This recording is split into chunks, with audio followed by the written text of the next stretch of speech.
There are an awful lot of investors who have not been through a rising interest rate environment, certainly not in the last decade. Right, that's true. Talk us through that as they applaud your arrival in the background. Something's going on here. I think that rates, I agree with Jay Powell that we should have another rate hike this year. We want to get those rates up.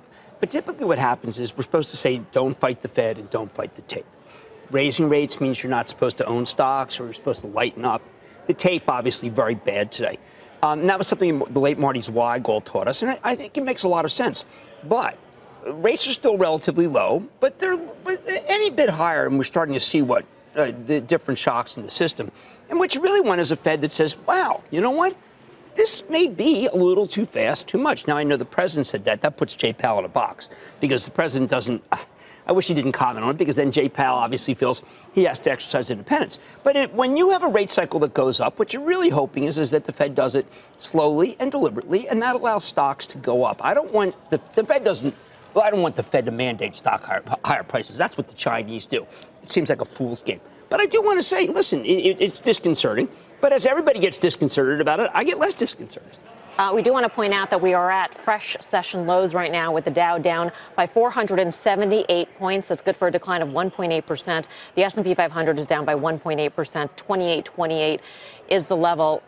Is damage being done to this tape? Yes, definitely. Yeah, definitely. And I think that it's very difficult to have a situation where the Fed says, listen, we're willing to overshoot. And what that says is, listen, a lot of people just say, I got to sell. Now, I want to, longer term, I think you're really crazy to do that, okay? Because I think there's so many things that are good.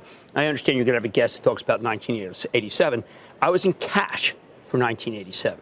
I was in cash for the crash. So maybe I have some ability to opine on that crash. And I would tell you it's nothing like that. The stocks aren't nearly as expensive. We don't have a policy that is of insuring portfolios so that all of a sudden you have this kind of lockstep decline. Sure, we have ETFs in the system, and Bob Pisani talks a lot about how they can accelerate a decline. But look, the economy is pretty good. It's just that I don't think it's as good as Jay Powell thinks. And I say that because of things like PPG, came on here yesterday, a little company called Trinseo that's involved with lots of different kinds of plastic building blocks, liner board coming down. I don't see a lot of sectors that are doing well. Housing properties are actually coming down. Your house is my house is going down in value. Yes. Many people's houses are going down in value. That's not the time when you slam on the mortgage. You know, you don't go to 5% mortgage just when your house is losing value because it's just going to lose more value. Not a lot of houses are trading yet. They'll trade lower. And when they do, Jay Powell will look back and say, well, I didn't mean to do that.